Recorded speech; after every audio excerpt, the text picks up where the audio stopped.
muhterem imamlar, aziz kırımdaşlar, Allah'ın emanı çiğ kömürden sağlayayım ben. Sözünü başlaştım burun. Bugünkü milletimizden erkinliği, vatanımızdan azatlık için kan dökken, can bergen, namı bilinmeyen, bilinmeyen bütün şehitlerimizin ruhuna Cenab-ı Allah rahmet etsin. Amin.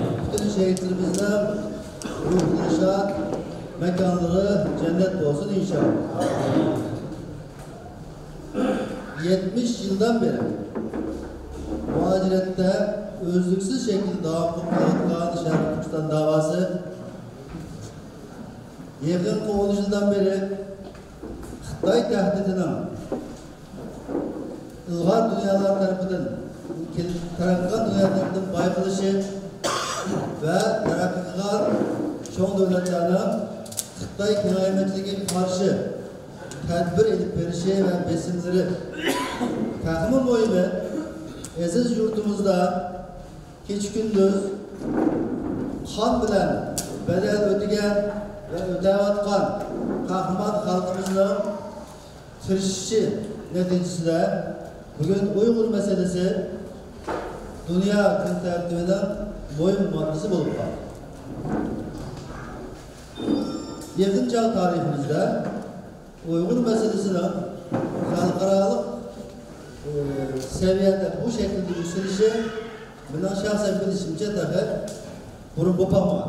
Yani bu belki de vücudumuzda bir günah şekilde ölü atkan, azap dağıtkan kahraman halkımızdaki duaları aşağıya yetmez yetken oluşurken Cenab-ı Allah bizden zarlarımızı zaten Allah her zaman amaydı da belki de bizden artık kıyılan bazı samimi faaliyetlerimiz Cenab-ı Allah tarafından kabul olmak oluşu mümkün ve bugün bize yaxşı fırsat getirdi. Hem de fırsat kildi ama fırsatı işin için bir teyyamı. Ben yaşamak bana vaktimde kaç kare toğlam ben. Tazmında tutkaldığımız vardı, yazlık dersinde tazmında öteceğiz. Tazmında bana vaktimizde orma vaktine doğru geldim. Her yerde orma vaktida tabiiy çıkılan bir şamal var. Eğer şamaldan burun, oğumunu orup, xamanı koyup, dibek taş bilen bu buğdayla ezip olgandan keyin şamal çıkan vaqtda so'rib olgan gap. So'rgandan keyin buğday bitirapga, saman bitirapga tushadi. Yani Cenab-ı Allah'ın bu şamalı her yerde aş mevsiminde var. Ama o vaqtda xaman teya olgan deyhan so'rib oldi, xaman teya qilmagan so'rayapti. Bu yerda muhim bo'lgan narsa vaziyat yaxshi ketdi. Fursat keldi deyish, buni bayqash bir qobiliyat bo'lsa, o şamalını to'g'ri ishiltish en muhim.